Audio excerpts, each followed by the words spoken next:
Hi అండి. Welcome to సంతోష వంటలు ఛానల్. ఇక్కడ చూస్తున్నారు కదా! ఈరోజు మజ్జిగ మిర్చిని చాలా సింపుల్‌గా, ఈజీగా ఎలా చేసుకోవాలో ఈ వీడియోలో చూపిస్తానండి. ఇది చాలా సింపుల్‌గా చేసుకోవచ్చండి. ఈ ప్రాసెస్ గనక ఫాలో అయితే. ఇక్కడ నేను 1 కేజీ మిర్చితో ఇలా మజ్జిగ మిర్చి అనేది చేసుకుంటున్నామండి. ఇక్కడ చూసారా? ఇలా పొడుగ్గా ఉన్న మిర్చిని ఒక 1 కేజీ వరకు తీసుకున్నామండి. దీన్ని నీట్‌గా వాష్ చేసి పెట్టుకోవాలి. ఇప్పుడు ఈ మిర్చిని మధ్యలోకి ఇలా ఘాటు అనేది పెట్టుకోవాలండి. ఈ వీడియోలో చూపిస్తున్న విధంగా.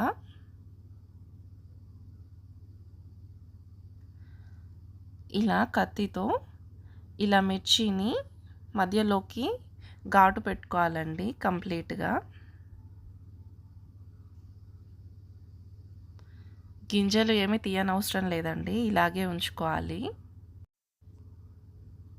ఇలా అన్ని మిర్చీలు ఘాట్లు పెట్టుకున్న తర్వాత మనం ఒక టబ్ కానీ ఒక బేసన్ కానీ ఇలా తీసుకొని అందులోకి పెరుగు అనేది యాడ్ చేసుకోవాలండి. ఇక్కడ ఒక కప్పు పెరుగు అయితే నేను తీసుకుంటున్నాను. ఇలా ఒక కప్పు పెరుగు తీసుకోవాలి.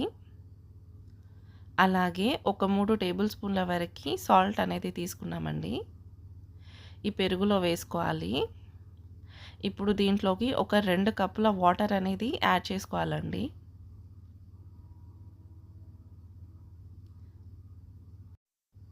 ఇలా 2 కప్పుల వాటర్ యాడ్ చేసుకొని దీన్ని బాగా కలుపుకోవాలండి.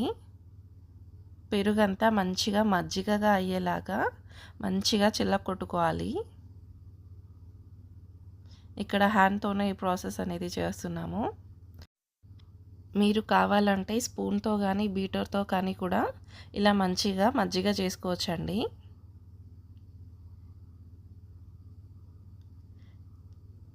ఇలా పెరుగంతా మంచిగా మజ్జిగ చేసుకున్న తర్వాత ఇక్కడ ఇంకొక కప్పు వాటర్ అనేది యాడ్ చేసుకుంటున్నామండి.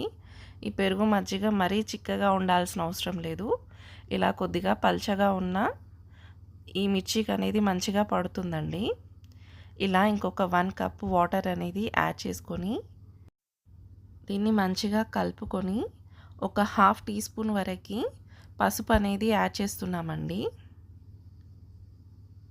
ఈ మజ్జిగలో. ఇప్పుడు దీన్ని కూడా మంచిగా కలుపుకొని మనం ఘాట్లు పెట్టుకున్న మిర్చీలన్నీ ఈ మజ్జిగలో వేసుకోవాలండి. ఇప్పుడు ఈ మిర్చిని మజ్జిగంతా పట్టేలాగా మంచిగా కలుపుకోవాలండి. ఈ వీడియోలో చూపిస్తున్న విధంగా ప్రాపర్గా మంచిగా కలుపుకోవాలండి ఈ మిర్చిని మజ్జిగని. ఇలా ఒక 5 నిమిషాల వరకు మంచిగా కలుపుకోవాలి. ఈ మిర్చీలనంతా ఇలా మంచిగా మజ్జిగలో కలుపుకున్న తర్వాత ఒక రాత్రంతా ఇలాగే వదిలేయాలండి. నెక్స్ట్ డే మార్నింగ్ మనం ఎండలో గనక ఎండబెట్టుకున్నామంటే మనకి మజ్జిగ మిర్చి అనేది రెడీ అండి. ఇక్కడ చూసారా?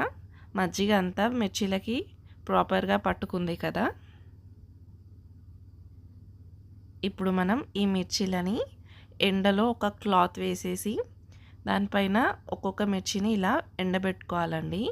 ఈ మిర్చీలన్నీ మొత్తం ఎండిపోయేలాగా పచ్చితనం అంతా పోయి మొత్తం ఎండేంత వరకు ఎండబెట్టుకోవాలండి ప్రతిరోజు. ఈ మజ్జిగ అనేది మిర్చి నుంచి ప్రాపర్గా డ్రై అయిపోవాలండి. అప్పుడే ఈ మిర్చీలన్నీ చాలా రోజులు నిల్వ ఉంటాయండి. ఇలా ప్రతిరోజు ఎండబెట్టుకొని మొత్తం అంతా మిర్చీలన్నీ డ్రై అయిపోయిన తర్వాత మనం ఒక డబ్బాలో కనుక స్టోర్ చేసుకున్నామంటే చాలా రోజులు నిల్వ ఉంటాయండి. ఇది పప్పులోకి తింటే చాలా బాగుంటుంది కదా! ఇలా చాలా సింపుల్గా చేసుకోండి. అయినా కూడా చాలా టేస్టీగా ఉంటుంది ఈ మజ్జిగ మిర్చి. ఇక్కడ చూసారా? ఈ మిర్చీలు అనేవి కంప్లీట్గా డ్రై అయిపోయాయండి. ఇలా డ్రై అయిపోయిన మిర్చీలని ఇప్పుడు మనం ఒక కడాయిలో కొద్దిగా ఆయిల్ వేసి వేయించుకున్నామంటే చాలా టేస్టీగా ఉండే మజ్జిగ మిర్చి అనేది రెడీ అండి. Thank you for watching my video. Take care. By.